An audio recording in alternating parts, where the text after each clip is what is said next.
দিলের মধ্যে ধাক্কা লাগছে, নবীজির প্রতি ভালোবাসা জন্ম নিছে, নবীজির সাথে জান্নাতে যেতে চাই, নবীজির হাত থেকে হাউজে কাউসারের পানি পান করতে চাই, নবীজির সাক্ষাৎ দুনিয়াতে থাকা অবস্থায় স্বপ্নটুকু হলেও পেতে চাই। এমন আকর্ষণ যাদের দিলের ভিতরে আছে, এমন তামান্না যাদের দিলের ভিতরে আছে, এমন পাঁচজন লোক একটা হাত তুলে আল্লাহকে দেখাই দেন, সবার সামনে দেখাই দেন, হ্যাঁ আমি রাসূলের ভালোবাসা পাওয়ার জন্য, নবীজির সাথে জান্নাতে যাওয়ার জন্য, আমি নবীজির আদর্শ সমূহের মধ্য থেকে দাড়ির সুন্নাতটাকে আজকে থেকে পালন করব, আজকে থেকে দাড়ির মধ্যে ফুল লাগাবো না। এমন পাঁচজন যুবক হোক, অর্ধবয়সী হোক, যেই হোক, যে বংশের হন না কেন, পাঁচজন লোক হাত করে আল্লাহকে দেখাই দেন, আমরা সবাই মিলে আল্লাহর কাছে দোয়া করব। ভাই আপনি তো দাঁড়িয়ে আছে, দাঁড়িয়ে নাই যাবেন, আপনি দাঁড়ান, আপনি দাঁড়ান। আল্লাহু আকবার, আল্লাহু আকবার। আমার বয়ানের প্রাপ্ত হলো এটাই। ভাই আপনার নাম কি? ইমাম হুসাইন। ইমাম হুসাইন, মাশাআল্লাহ। সবাই দেখছেন ভাইয়ের গালের মধ্যে দাঁড়িয়ে আছে, ভাই তো নিয়ত করে ফেলাইছে, ভাই জন্য দোয়া হবে না? ইমাম হুসেন ভাইকে আল্লাহ তাআলা কবুল করুন, চিল্লায় বলেন আমিন। তার জানে মানে বারাকাত দান করুন, সবাই বলেন আমিন। তার বংশ থেকে যারা কবর ওয়ালা হয়েছে তাদের সবাইকে আল্লাহ তাআলা মাফ করে দিন। এই সুন্নতকে উসরা করে কাল কিয়ামতের ময়দানে সকল রুকাবতকে দূর করে দিয়ে নবীজির হাতে ধরে জান্নাতে যাওয়ার মতো তৌফিক দান করুন, সকলে বলি আমিন। তাহলে কেমনে ওই এক শ্রেণীর ফেরেশতা আছে, তারা শুধু হাত উঠায় দাঁড়িয়ে রয়েছে। আমরা যখন তাকবীরে তাহরিমা বাঁধার জন্য হাত উঠাই, এমনই ভাবে তারা হাত উঠায় দাঁড়িয়ে রয়েছে, কিয়ামত অবধি তারা এভাবেই দাঁড়িয়ে থাকবে। সুবহানাল্লাহ। আরেক শ্রেণীর ফেরেশতারা হাত বেঁধে দাঁড়িয়ে আছে,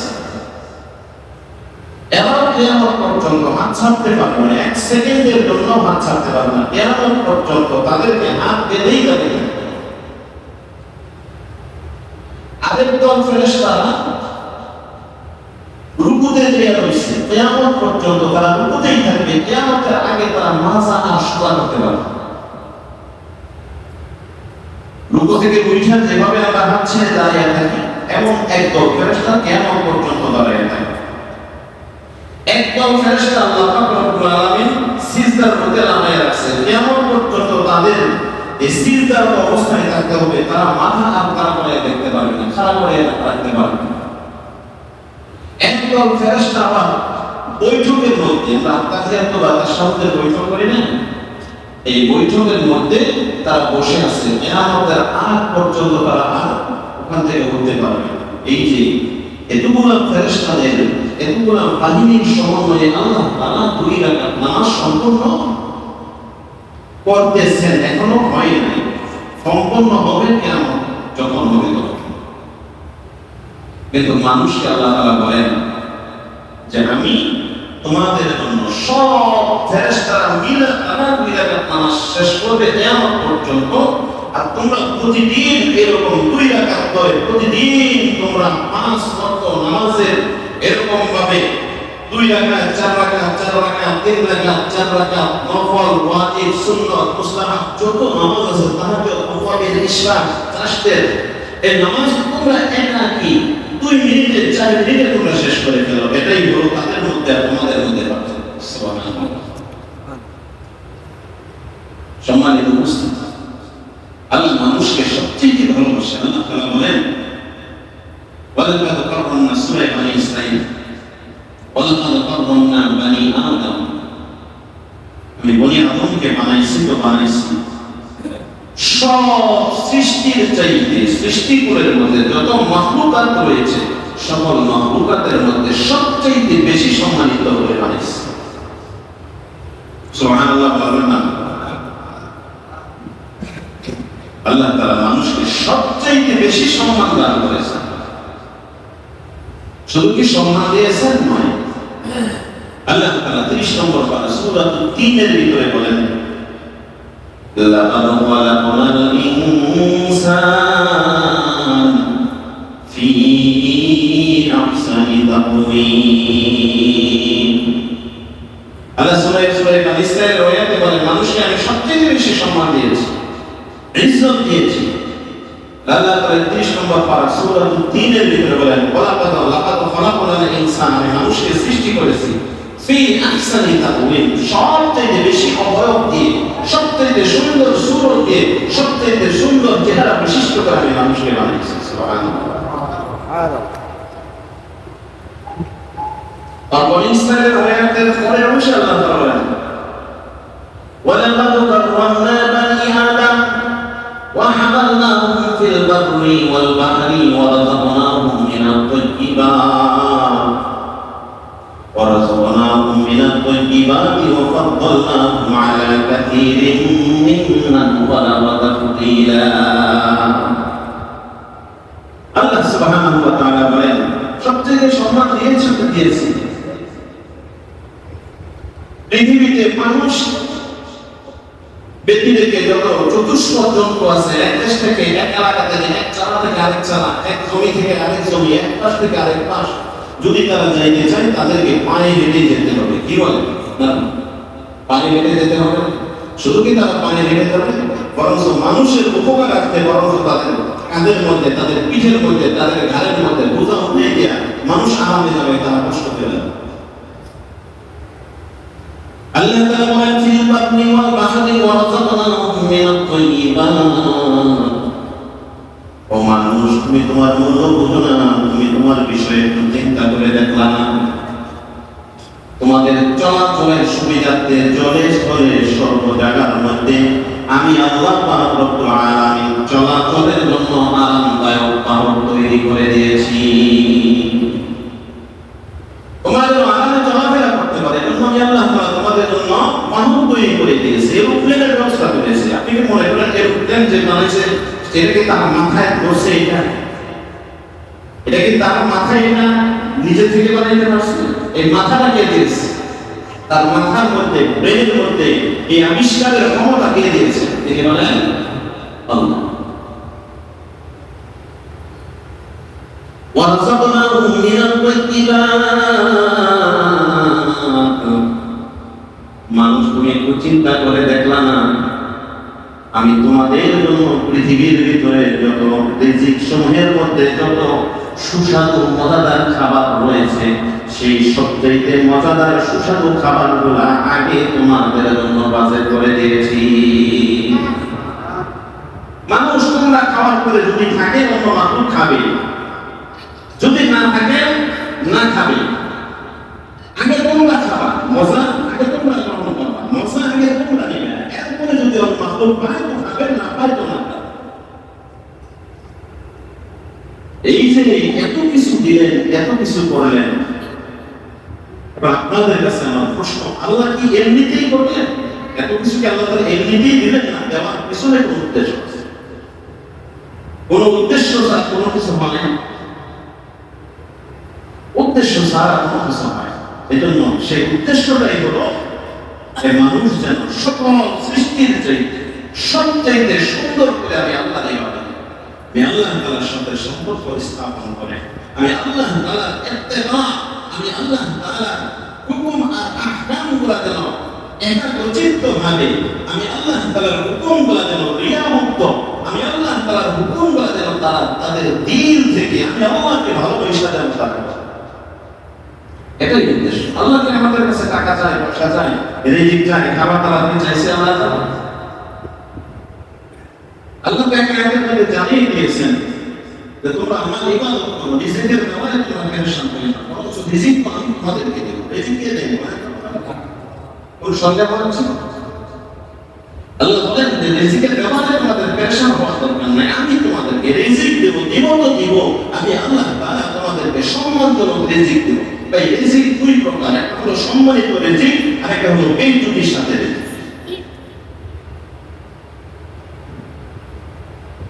কুকুরকেও মানুষে খাইতে দেয়, কুকুরকেও মানুষ খাইতে দেয়, আর আসল মানুষকেও আল্লাহ তাআলা খাইতে দেয়। দুইজনকে দেওয়া কি একরকম হবে? বলেন তো দেখি। আল্লাহ তাআলা বলেন আমি তোমাদেরকে সম্মানিত রিজিক দেব, সম্মানিত রিজিক দেব, সম্মানিত রিজিক দেব।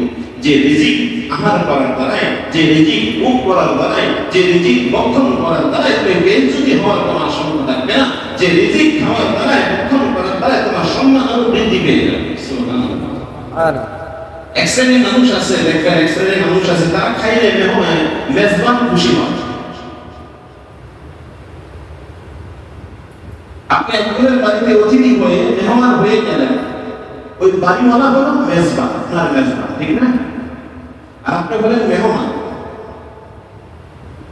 বিয়ে বাড়ি গেলেন, নতুন নতুন বিয়ে বাড়ি সবাই আপনার পায়ে খুশি, আরে আপনার জন্য কত কিছু আয়োজন করবে, আর বিয়েকে খাওয়ার জন্য, খাওয়ানোর জন্য কত আইটেম কইরা দেওয়ার জন্য তারা পাগল থাকে। বিয়ে এটা থেকে একটু খান, এটা থেকে একটু খান, ওইটা থেকে একটু নেন। বিয়ে আপনি কিন্তু সর্বয়ে খাইতেছেন, বলে কি বলে না বলেন? তো মেহমান খাইলে খুশি হয়, মেজবান খুশি হয়। আর ওই মেহমান যদি মেহমানের মতো না হয়, মেহমানের উপযুক্ত না হয়, উপযুক্ত মেহমান না হয়, তাকেও যদিও শরমের কারণে হোক, সামাজিকতার কারণে হোক, তাকে খাইতে দিবে। কিন্তু সম্মান করে যে মেহমানকে খাইতে দেওয়া আর একটা বিরক্ত বোধ নয়া খাইতে দেওয়া, দুইটাকে একরকম হতে পারে? একরকম হতে পারে। আল্লাহ তাআলা নাফরমানদেরকেও খাওয়াইতেছেন, আল্লাহ তাআলা কাফেরদেরকেও খাওয়াইতেছেন, মুশরিকদেরকেও খাওয়াইতেছেন, ইহুদিদেরকেও খাওয়াইতেছেন, পশুদেরকেও আল্লাহ তাআলা খাওয়াইতেছেন, নাফরমানদেরকেও আল্লাহ তাআলা খাওয়াইতেছেন। কিন্তু আল্লাহ তাআলা বলে, হে ঈমানদার, তোমাদের খানা আর ওদের খানা কখনো একরকম হতে পারে না। তোমাদের সম্মান আর ওদের সম্মান কখনো একরকম হতে পারে না। তোমাদের রিজিকের ব্যবস্থা আর ওদের রিজিকের ব্যবস্থা কখনো একরকম হতে পারে না। তুমি খাইলে আমি আল্লাহ খুশি হই, আর ও খাইলে আমি নারাজ হই। ও খাইলে আমি নারাজ হই। ও বলতে কে বলেন তো? নাফরমান। কে? নাফরমান। আল্লাহ দ্রোহীরা, আল্লাহর সাথে যাদের সম্পর্ক নাই, ইবাদত নাই, বন্দেগী নাই, নামাজ নাই, কালাম নাই, হালাল নাই, হারাম নাই, জানোয়ারের মতো জীবন যাপন করে, আল্লাহ তাদেরকে রিজিকের অভাবে মারবেন না। কিন্তু আল্লাহ তাদের বেলায় সম্মানিত রিজিকের কথা বলেন নাই। ঈমানদারদের বেলায় আল্লাহ তাআলা বলেছেন, আমি তোমাদেরকে সম্মানিত রিজিক দান করব। সুবহানাল্লাহ। যাই হোক, আমার আলোচ্য বিষয় আজকে এটা না। আমার আলোচ্য বিষয় হচ্ছে রবিউল আউয়াল মাস। এই মাসে আমাদের করণীয় কি? এই মাস আমাদেরকে কি শিক্ষা দেয়? হিজরি বর্ষের তৃতীয় মাস রবিউল আউয়াল মাস। এটা এমন একটি মাস যেই মাসে সরদারে কায়নাত, রহমতে আলম, শাফিউল মুজনবিন, রহমাতুল লিল আলামিন, নবিয়্যুল ওয়ারা, শাফিউল ওয়ারা, ইয়াসিন, মুদ্দাসির, মুজাম্মিল, যার নামের উপাধি তিনি হলেন মুহাম্মদ সাল্লাল্লাহু আলাইহি ওয়াসাল্লাম। তিনি এই মাসেই জন্মগ্রহণ করেছেন। বলেন সুবহানাল্লাহ। সুবহানাল্লাহ। আমাদের নবী যেই মাসে জন্মগ্রহণ করেছেন, এই মাসটার নাম কি? বলেন রবিউল আউয়াল মাস। সবাই বলেন রবিউল আউয়াল মাস। আমাদের নবী কোন মাসে জন্মগ্রহণ করেছেন? রবিউল আউয়াল মাস। রবিউল আউয়াল মাসে নবীজির জন্মের মতভেদ নিয়ে 7টা মত প্রকাশিত হয়েছে। হাদিস অনুযায়ী বিভিন্ন সাহাবীদের সূত্র থেকে 8টা বর্ণনা প্রকাশিত হয়েছে। অধিকাংশ রাবীদের মতে, বর্ণনাকারীদের মতে, অধিকাংশ বর্ণনাকারীদের মতে নবী আলাইহিস সালাতু ওয়াস সালাম রবিউল আউয়াল মাসের 12 তারিখ সুবহে সাদেকের সময় জন্মগ্রহণ করেছেন। সুবহানাল্লাহ। রবিউল আউয়াল মাসের কত তারিখ? কেউ বলেছেন 2 তারিখ, কেউ বলেছেন 7 তারিখ, কেউ বলেছেন 13 তারিখ, কেউ বলেছেন 9 তারিখ, এরকম 7টা মতভেদ রয়েছে। হযরত ইবনে আব্বাস রাদিয়াল্লাহু তাআলা আনহু তিনি এক হাদিস দ্বারা বর্ণনা করেছেন যে আল্লাহর হাবিব আতায়ে নামদার রাহমাতুল লিল আলামিন রবিউল আউয়াল মাসের 12 তারিখ সুবহে সাদেকের সময়, সোমবার দিন গত রাত্রি সুবহে সাদেকের সময় জন্মগ্রহণ করেছেন। বলেন সুবহানাল্লাহ। সোমবার দিন। সেই হিসাবে তাহলে 12 তারিখ এই পূর্ব এশিয়ার মানুষ, আমরা মুসলমান না, 12 তারিখ দিনটাকে আমরা ঈদে মিলাদুন নবী হিসেবে পালন করে থাকি। কি বলেন? ঈদে মিলাদুন নবী। আমরা অনেকেই জেনে পালন করি, অনেকে না জেনে পালন করি, অনেকে বুঝা পালন করি। আমরা নামাজ কালাম এই যে ইবাদত বন্দেগী অনেকেই বুঝা করি, অনেকে আন্দাজিয়ে করি। কথা বলে ঠিক।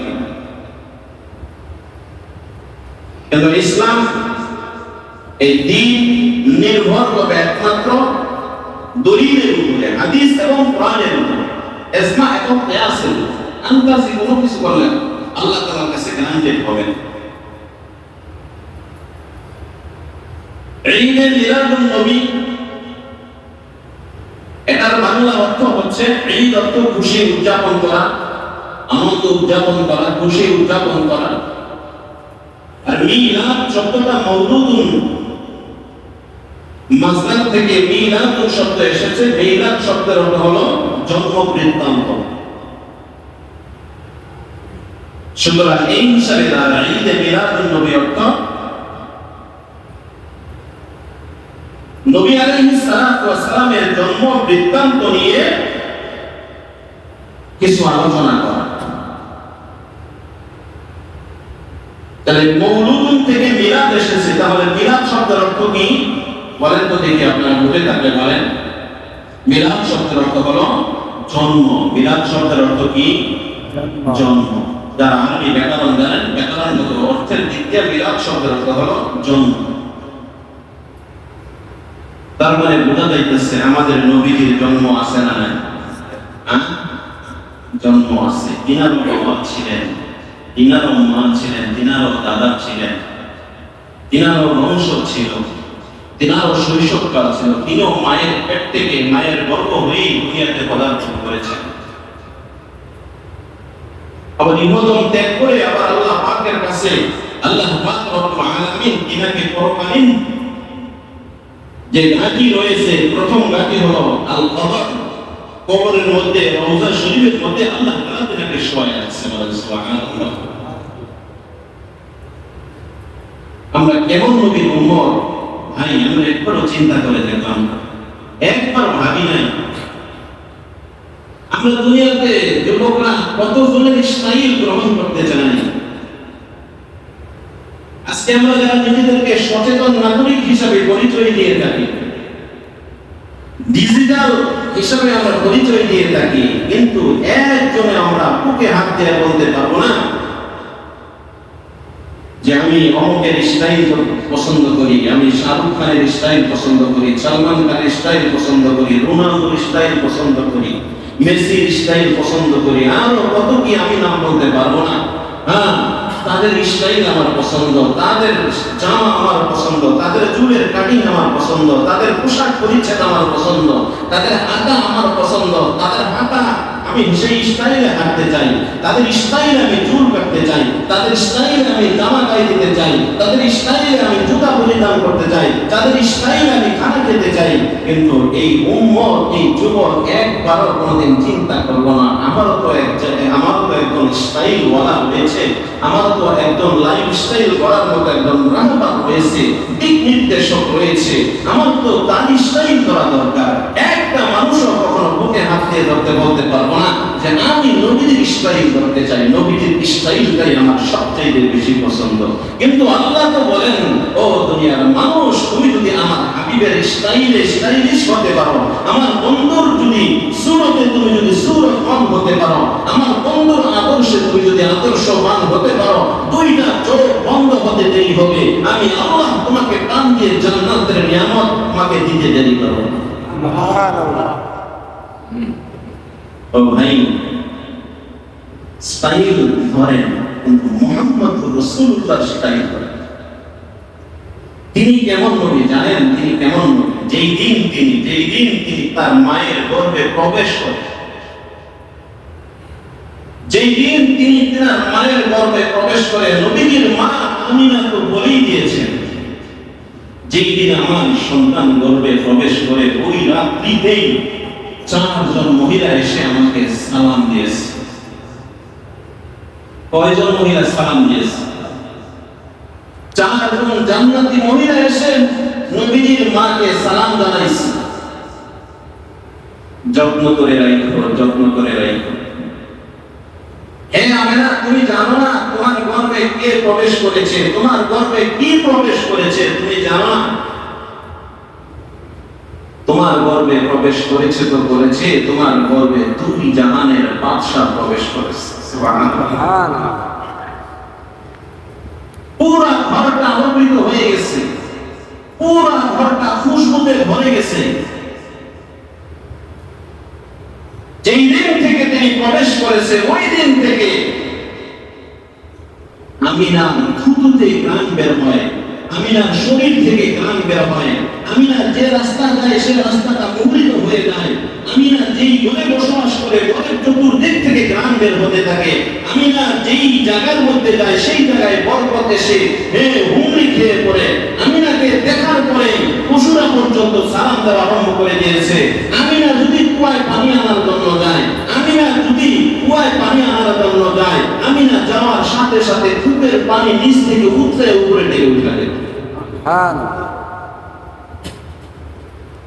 কেমন মানুষ, কেমন নবী আল্লাহ পাক রব্বুল আলামিন কাকে তার গর্বে দিয়েছে।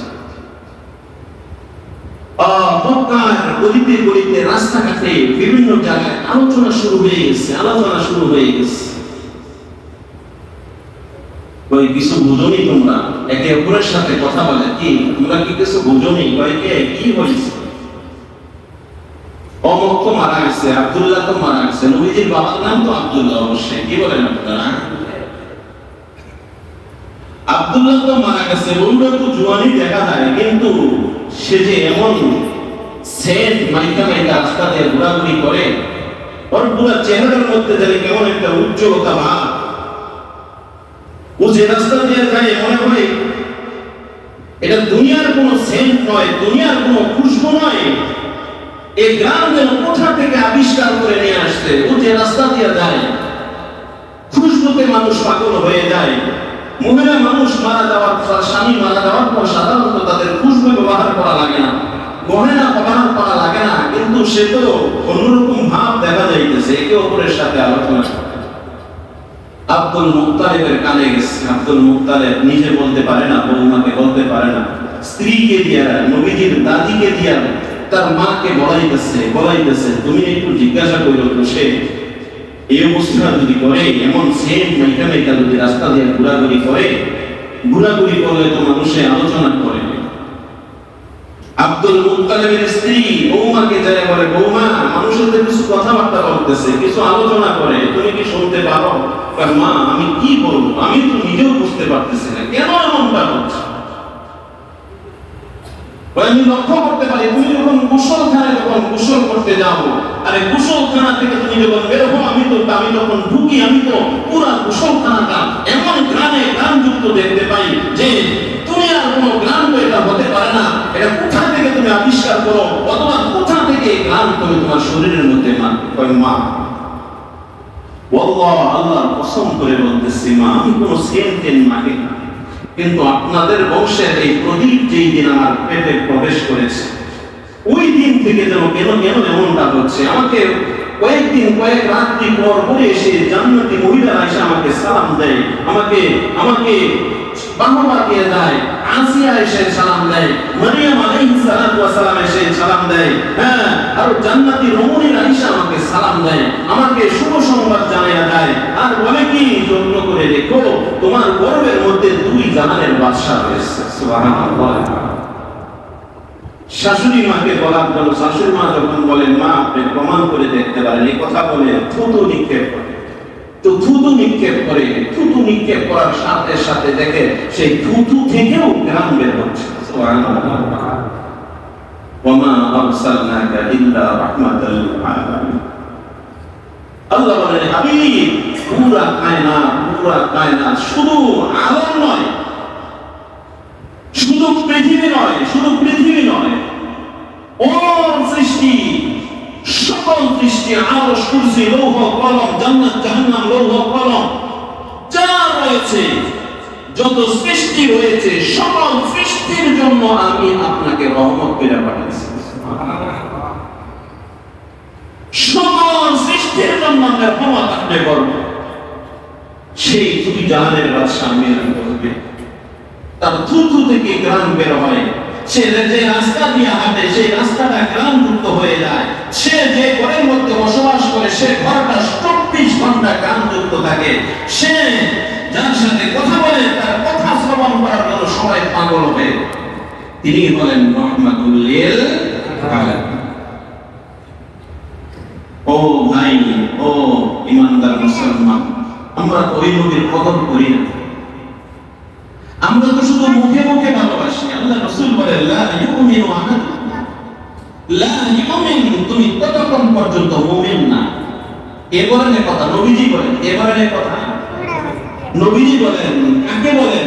আমাদেরকে বলেন, আপনাদেরকে বলেন, যুবকদেরকে বলেন। এই আমরা তো মুসলমানকে এই কথাটাই বলেছেন, লা ইউমিন, ততক্ষণ পর্যন্ত তুমি মুমিন না, হাত্তা, ততক্ষণ পর্যন্ত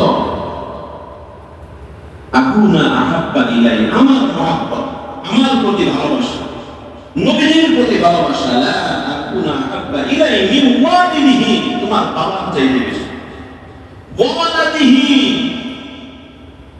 তোমার সন্তান সন্ততির চেয়ে বেশি, ওয়ান নাসি আজমাইন, পৃথিবীতে তোমার যত মহব্বতের বস্তু রয়েছে, ব্যবসা বাণিজ্য, টাকা পয়সা, অর্থ করি, সন্তান সন্ততি, স্বামী স্ত্রী, স্ত্রী স্বামীকে ভালোবাসে, স্বামী স্ত্রীকে ভালোবাসে, সন্তান তার মা বাবাকে ভালোবাসে, মা বাবা তার সন্তানকে ভালোবাসে, ভাই তার ভাইকে ভালোবাসে, একে অপরকে ভালোবাসে।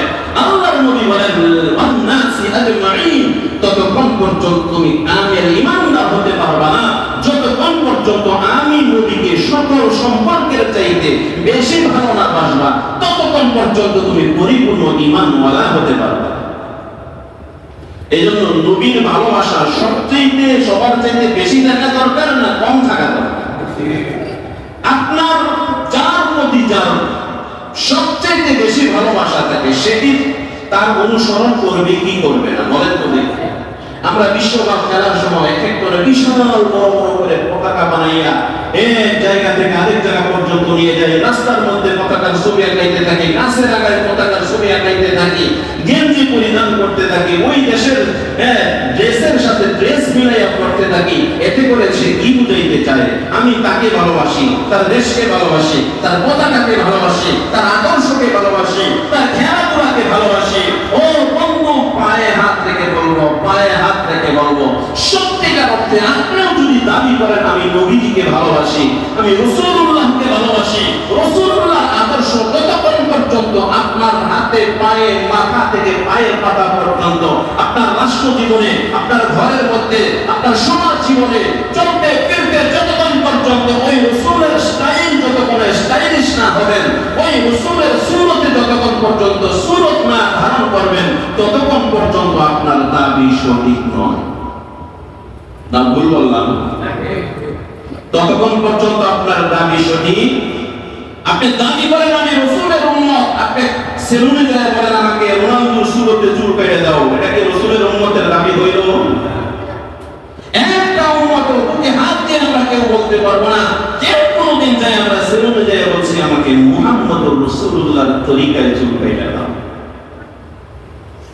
আমাকে মুহাম্মদ সাল্লাল্লাহু আলাইহি ওয়াসাল্লামের তরিকায় একটা জামা বানিয়ে দাও, আমি মুহাম্মদুর রাসূলুল্লাহর তরিকায় চলাফেরা করতে চাই। নবীজির পুরো জিন্দেগি একটা কিতাবের মধ্যে উল্লেখিত আছে, যে কিতাবের নাম হলো শামায়েলে তিরমিজি। নবীজির আসার আগে থেকে, গর্ভ থেকে শুরু করে মৃত্যু অবধি, মৃত্যু পর্যন্ত পুরো জিন্দেগি শামায়েলে তিরমিজিতে লিখিত আছে।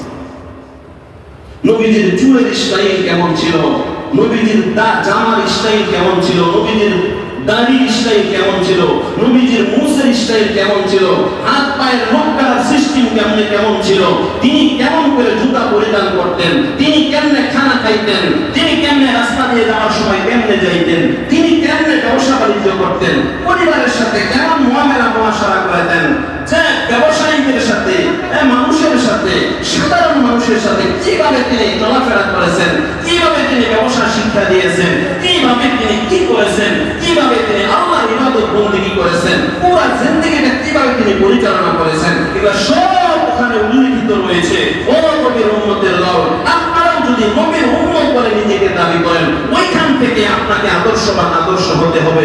ওই নবীর আদর্শ আপনার সিনার মধ্যে থাকা লাগবে, ওই নবীর আদর্শ আপনার মাথার মধ্যে থাকা লাগবে, ওই নবীর সুরত আপনার জামার ভিতরে থাকা লাগবে, ওই নবীর প্রত্যেকটা আখলাক আপনার ভিতরে প্রবেশ করা লাগবে। আপনাকে দাবি করতে হবে না আমি নবীর উম্মত, আপনাকে দাবি করতে হবে না হাসরের মাঠে আপনি উপস্থিত হবেন। নবীজি বলেন আমি তোমাকে তালাশ করে বের করব, অথবা তোমার হাতে হাতের সাথে আমার হাত লাগাইয়া আমার ঠোঁটের সাথে হাউজে কাউসারের পানি মিক্স করিয়া মিশাইয়া আমি নিজ হাতে তোমার মুখে পান করাইয়া দেব, তোমাকে পান করাইয়া দেব, অথবা আমি তোমাকে হাতে ধইরা নিয়ে জান্নাতে যাব। সুবহানাল্লাহ। ও ভাই, কার আদর্শ পছন্দ করেন?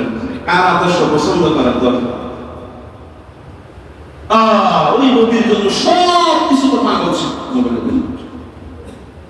ওই নবীর জন্য তো সব কিছু পাগল ছিলেন। একটা ঘটনা আপনাদের, একটা হাদিস আপনাদেরকে শোনাই। হাদিসটা জাবের রাদিয়াল্লাহু আনহু থেকে বলবেন। জলিলুল কদর একজন সাহাবী, নাম ছিল হযরত জাবের রাদিয়াল্লাহু আনহু। জাবের রাদিয়াল্লাহু আনহু নবীর মধ্যে অনেক অলৌকিক ঘটনা ঘটে গেছে। যদি সময় পায়, আল্লাহ যদি তৌফিক দান করেন, একে একে সব বলবো। জুমার নামাজে তো সব বলা যায় না, এই যে শুরুই করলাম না, শেষ হয়ে যাইতেছে। জাবের রাদিয়াল্লাহু আনহু বলেন, আমি নবীজির সাথে একদিন সফরে যেতেছিলাম। গরমের দিনের সফর, নবীজি ক্লান্ত অনুভব করলেন। জাবেরকে বললেন, জাবের আসো, এই গাছের নিচে একটু জিরাই আলো। আমরা ক্লান্ত বোধ করলে জিরাই না? জাবের আসো, এই গাছের নিচে একটু জিরাই আলো। নবীজি জাবের রাদিয়াল্লাহু আনহু বসলেন। জাবের রাদিয়াল্লাহু আনহু রানের মধ্যে নবীজির মাথা মোবারক রাখলেন, অতঃপর ঘুমাইয়া গেলেন। জাবের রাদিয়াল্লাহু আনহু নবীজির চেহারার দিকে কইলেন। জাবের রাদিয়াল্লাহু আনহু বলেন, আমি এত কাছ থেকে নবীজিকে দেখতেছিলাম আর দিলের তামান্না, দিলের ক্ষুধা নিবারণ করতেছিলাম।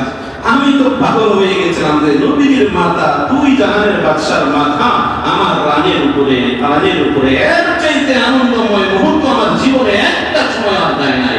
রাসূলুল্লাহর মাথা আমার রানের উপরে। আমি নবীজির দিকে তাকাইয়া রইছি। ইতো বছরে দেখতে পেলাম দূরে একটা ঝুপড়া একটা গাছ ছিল। সেই গাছটা বারবার হুমড়ি খেয়ে নবীজির দিকে আসতে চায়। সেই গাছটা বারবার নবীজির দিকে হুমড়ি খেয়ে আসতে চায়। অতঃপর ওই গাছ মালিকের সাথে কথা বলে, ও মালিক, দূর থেকে দেখা তৃপ্তি মরতেছে না, আল্লাহ একটু অনুমতি দাও, নবীজিকে একটু কাছ থেকে দেখে আসে। আল্লাহ তাআলা সেই গাছকে অনুমতি দিয়ে দিয়েছে। জাবের রাদিয়াল্লাহু তাআলা বলেন, আমি নিজের দুই চোখ দিয়ে দেখতে পেলাম ওই গাছটা পুরা শিকড় সহ পিটা মানুষের মতো হাইটা আইসা আমাদের কাছে চলে আসলো। পুরা গাছটা নবীজিকে বয়ন করে দেখলো, কিছু সময় ছায়া দিল, আবার হেঁটে তার আপন স্থানে চলে গেল। চলে যাওয়ার পর আপন জায়গায় সে লেগে গেল। পূর্বের ন্যায় সে আগেও যেমনটা ছিল, এখনো সে তেমনই হয়ে গেছে। এই দৃশ্য দেখে আমি আশ্চর্য হয়ে গেলাম। নবীজি জাগ্রত হওয়ার পরে নবীজিকে জিজ্ঞাসা করলাম, ঘটনাটা দেখে বলেছি, ইয়া রাসূলুল্লাহ, সবাই বলে সাল্লাল্লাহু আলাইহি ওয়াসাল্লাম, ঘটনাটা দেখে বলেছি, কি দেখলা? কয়, ওই যে গাছটা দেখা যায়, আপনি যখন ঘুম আসলেন আমি গাছটাকে দেখতে পাইলাম, গাছটা পুরা শিকড় সহ উঠে গেছে। উঠে মানুষের নাই হেঁটে কাছে আসলো। কাছে এসে আপনাকে দেখলো নয়ন করে দেখে আবার তার আপন স্থানে চলে গেল। আপন স্থানে চলে যেয়ে আবার সে আগের মেয়ে হয়ে গেল। শোনো, গাছটা তুমি যখন দেখেছো বারবার হুমড়ি খায়, বারবার এর দিকে সে হেরে আসে, তখন গাছটা বলতেছিল, তার মালিককে বলতেছিল, মালিক, দূর থেকে দেখে তৃপ্তি পাচ্ছি না, একটু অনুমতি দাও, তোমার হাবিবকে একটু কাছ থেকে দেখে আসে। আল্লাহ তখন গাছকে অনুমতি দিছে। অনুমতি পেয়ে সে মানুষের নেই হেঁটে এসে আমাকে দেখে তার তৃপ্তি মিটিয়েছে। সুবহানাল্লাহ। ও ভাই, মরা গুইসাপ জানেন না আপনারা? মরা গুইসাপ মাইরা এটা বলছে। আবু জেহেল তো বলে, আরবিতে বলা হয় এটাকে তো গুইসাপ যদি তোমাকে নবী বলে সাক্ষী দেয়, আমিও মানবো। পুরা কপাল, ওর কপালে কি ঈমান আছে? হেদায়েত একমাত্র আল্লাহ তাআলার কাছে থাকে। কার কাছে থাকে বলেন তো দেখি? আল্লাহর কাছে। এই যে আমরা একটা কথা ভুল বলি, হুজুর ওরে একটু হেদায়েত করেন। আমার কি ক্ষমতা আছে? হেদায়েত কেউ তো কাউকে করতে পারে না। হেদায়েত কে কাকে করতে পারে? হেদায়েতের মালিক আল্লাহ। আপনি বলতে পারেন হুজুরকে একটু নসিহত করেন, ওকে একটু নসিহত করেন। হেদায়েত করার ক্ষমতা কোনো হুজুরের নাই, কোনো আলেমের নাই, নবীজিরও নাই। নবীজি যখন তার আপন চাচা আবু তালেব যখন দুনিয়া থেকে চলে যায়, বারবার চতুর্দিক দিয়ে ঘুরে, ও চাচা, তোমার জন্য কিচ্ছু করতে পারতেছি না, কারণ এখনো তুমি ইমানদার হও নাই। ও চাচা, একটু বলো লা ইলাহা ইল্লাল্লাহ মুহাম্মাদুর রাসূলুল্লাহ। আমি ভাতিজা, আমি নবী মুহাম্মদ কথা দিলাম কিয়ামতের দিন সর্বপ্রথম আমি তোমার হাতে ধরে জান্নাতে পৌঁছাই দেব। মুসিবত নাই, আল্লাহ পাক রব্বুল আলামিন জিবরাইলকে দিয়ে পাঠিয়ে দিয়েছে, ইন্নাকা লা তাহদি মান আহবাবতা। হে বন্ধু, আপনি চাইলেই কাউকে হিদায়াত দিতে পারবেন না, আপনার চাওয়া মোতাবেক শুধু হিদায়াত হতে পারে না। আমি আল্লাহ যাকে চাইবো তাকে হিদায়াত, সে হিদায়াত প্রাপ্ত হবে। আমি আল্লাহ যাকে হিদায়াত দেব, আমি আল্লাহ যাকে পছন্দ করব, সেই মাত্র একমাত্র হিদায়াত পাবে। ও বন্ধু, আমরা এখানে আজকে আসছি, আল্লাহ আমাদেরকে হিদায়াত দিয়েছেন বিদায় আজকে আমরা আসতে পারি। কপালওয়ালা আমরা, কপালওয়ালা আখেরি নবীর উম্মত, দুই জাহানের মাশার উম্মত, রাহমাতুল লিল আলামিনের উম্মত। একবার যদি হাসরের মাঠে আমরা যদি পিছাইয়া থাকি যদি জাহান্নামে যেতে হয়, তাহলে আমাদের মতো হতভাগা আর কেউ হতে পারে না। এই জন্য কসম করে বলে যায়, একটা সুন্নাত নিয়েও হলেও নবীর কাছে ওই দিন হাজির হওয়ার চেষ্টা করতে হবে। সেটা হোক খানার সুন্নাত, সেটা হোক নামাজের মধ্যে, সেটা হোক আমার চলাফেরার মধ্যে, সেটা হোক পোশাক পরিচ্ছদের মধ্যে, সেটা হোক মাথার চুলের মধ্যে, সেটা হোক দাড়ির মধ্যে। আজকে অনেকগুলা কথা ভিতর থেকে আসে। ও মুসলমান, আজকে আমরা রাগ করেন না, আমার কথা কেউ রাগ করেন না। আজকে নবীর উম্মত করে নিজেকে দাবি করেন, অথচ আপনি প্রতিদিন ক্লিন শেভ হচ্ছেন। তার মানে আপনি কি বুঝাইতেছেন? নবীকে মানি কিন্তু নবীর সুন্নাত মানি না, নবীর আদর্শ মানি না। ভালো লাগে না তো, ভালো লাগে না। যদি বলেন না ভালো লাগে, মিথ্যা কথা। ভালো লাগে তো রাইখা দেন। আমি নবীর উম্মত, নবীর সাথে জান্নাতে যেতে চাই, নবীর সুন্নাত রাখতে আমাকে কে বাধা দেয়? ওই বলতো অনুমতি দেয় না, চত্বরিকার বলবো আমার রাসূলকে আমি সবচেয়ে বেশি ভালোবাসি। বল যদি অনুমতি না দেয়, আমি বউয়ের পরোয়া করি না। আমার সমাজ যদি আমাকে স্বীকৃতি না দেয়, আমি সমাজের পরোয়া করি না। আমি আল্লাহকে ভালোবাসি, আমি রাসূলকে ভালোবাসি। আমি আল্লাহর জন্য জীবন দিব, আমার রাসূলের জন্য সব পরিত্যাগ করার জন্য রাজি আছি। বলেন ইনশাআল্লাহ। কথা বলেন ঠিক কিনা? আমার রাসূলকে রাজি করতে যায় সবাই নারাজ হয়ে যায়, তাতে আমাকে কিচ্ছু যায় আসে না। আমার আল্লাহকে রাজি করতে যায় সবাই আমার বিরুদ্ধে চলে যায়, আমাকে কিচ্ছু যায় আসে না। আমার আল্লাহকে খুশি করতে যায় পুরো সমাজ আমার বিরুদ্ধে চলে যায়, পুরো রাষ্ট্র আমার বিরুদ্ধে চলে যায়, আমার কিচ্ছু যায় না। আমি হে মুজাহিদ, হে মুজাহিদ, হে মুসাফির, না কোই ডর है जब मेरे अल्लाह मेरे सीने में है। আমি কাউকে ভয় করি না। আমি মুজাহিদ, আমি মুসাফির, আমি লস্কর, আমি একমাত্র আল্লাহর গোলাম। ভয় পালিত করি একমাত্র আল্লাহকে করি, ভালোবাসি তো বাসি একমাত্র আল্লাহ এবং তার রাসূলকে ভালোবাসি। তাদের ভালোবাসা পাওয়ার জন্য আমি বউ ছাড়তে রাজি আছি, সম্পর্ক ছাড়তে রাজি আছি, সন্তান ছাড়তে রাজি আছি, মা বাবা ছেড়ে দিতে রাজি আছি, দুনিয়া ছেড়ে দিতে রাজি আছি, কিন্তু রাসূল আর আল্লাহকে ছাড়তে রাজি। রাসূলের সুন্নাত মানতে মন চায় না, রাসূলের হাতে হাতে কাউসারে পানি পান করতে মন চায় না। আওয়াজটা নরমাল হয়ে গেছে, ইচ্ছা করে বলতেছেন না, সবাই বলতেছে আমি না বললে কেমন দেখাবে। মন থেকে বলা এটাকে বলে না, মন থেকে বলার মধ্যে জোর হয়, মুখের মধ্যে স্পিড থাকে, প্রতিধ্বনিটা অন্যরকম হবে। এজন্য রাসূলের সাথে জান্নাতে থাকতে চাই কি চাই না? রাসূলের হাতে ধরে জান্নাতে যেতে চাই কি চাই না? শুধু কি মুখে না কাজেও? সবাই বলে শুধু কি মুখে না কাজেও? এজন্য নবীজির আদর্শ সমূহের মধ্য থেকে সুন্নতি দাবি রাখা, বলেন তো দেখি এটা নবীজির আদর্শ কি না? আপনারা বলে দেন যে না এটা হলো নবীজির আদর্শ না। আমি কসম করে বলতেছি, একবার আপনাদেরকে আমি বলবো, আপনি শুধু নিয়ে বলেন যে না এটা নবীজির আদর্শ না। দাবি রাখা নবীজির আদর্শ কি না বলেন তো দেখি। সবাইকে বলতে হবে, যারা রাখেন নাই যারা রাখছেন তারাও বলবেন। নবীজির সুন্নতের মধ্যে দাবি আছে না? মান তামাসসাকা বিসুন্নতি ইনদা ফাসাদি উম্মতি ফাহু আজরুমিয়াতি শাহীদ। তিরমিজি শরীফের হাদিস। আল্লাহর নবী আকায়ে নামদার তাজেদারে মদিনা বলেন যে আমার থেকে প্রায় 2000, 3000, 1400, 1500 বছর পরে উম্মতরা এসে আমাকে ভালোবাসার দাবি করবে। তাদের জন্য সুসংবাদ হলো আমার সুন্নাত সমূহের মধ্যে থেকে একটা সুন্নাত আমার যে উম্মত ওই ফাসাদের জামানায় ধরে রাখবে, আঁকড়ে ধরে রাখবে, কামড় দিয়া ধরে রাখবে।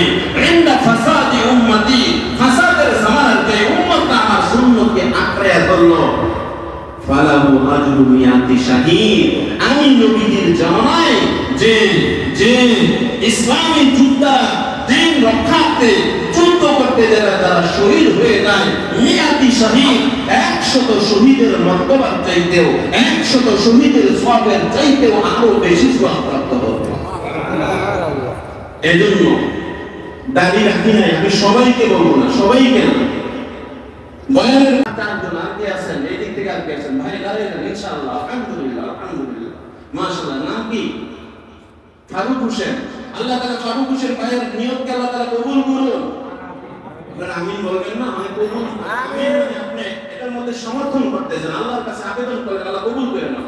ভাইয়ের নিয়তের মধ্যে আল্লাহ তাআলা বারাকা দান করুন। সবাই বলেন আমিন। ভাই একদম ব্যবসায়ী মানুষ, এই সুন্নাত পালন নিয়ত আপনি আল্লাহ তাআলা ভাইয়ের ব্যবসাকে আল্লাহ তাআলা ভরপুর কামিয়াবি দান করুন। সকলে বলে আমিন। কিয়ামতের কঠিন ময়দানে নবীর হাতে হাত রেখে জান্নাতে যাওয়ার মতো তৌফিক দান করুন। সকলে বলে আমিন।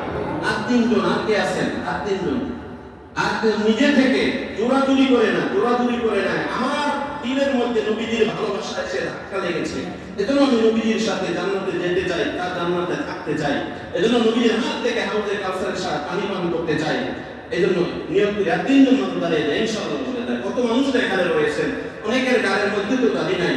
আরে ভাই, দুনিয়াতে এমন কোনো গুনাহ নাই যা 24 ঘন্টা হয়, কিন্তু যারা এই ক্লিন শেভ করেন তাদের আমলনামার মধ্যে 24 ঘন্টা গুনাহ লেখা হতে থাকে, 24 ঘন্টা ঘুমাইলেও গুনাহ হতে থাকে। এজন্য এত বড় গুনাহ থেকে বাঁচার নিয়ত আছে না আপনাদের? আর কারণ নিয়ত 3 জন, হ্যাঁ, হিম্মত করে দাঁড়িয়ে যাওয়া যায় না, কুরবানি দেওয়া যায় না, নফসের সাথে জিহাদ করা যায় না। নিজের নফসকে একটু দমন করেন, আল্লাহর জন্য নিজের নফসকে নফসানিয়তের ভিতরে একটু পালা লাগান। আল্লাহ তাআলা কি বলে জানেন? দুনিয়াতে যারা আমার জন্য, আমার রাসূলের প্রেমে, আমি আল্লাহর হুকুম মানতে যাই, তারা দুনিয়াতে লাগাম লাগাবে, আমি আল্লাহ তাআলা পরকালীন জিন্দেগিতে লাগামহীন ভাবে ছেড়ে দেব, লাগামহীন ভাবে ছেড়ে দেব। তাদের ব্যাপারে আর কোনো বাধা থাকবে না। কুলু ওয়াশরাবু হানিআন বিমা আসলাফতুম ফিল আইয়ামিল খালিদা। আরেকজন দাঁড়ানো যায় না? দোয়া করি, সবার জন্য দোয়া করবো। আসি না ইনশাআল্লাহ? নিয়ত করেন। আমি বলেছি দূর করবো না, দূর করবো না। হ্যাঁ, আসেন, কেউ আসেন, নিজে থেকে দাঁড়িয়ে যান, হিম্মত করেন।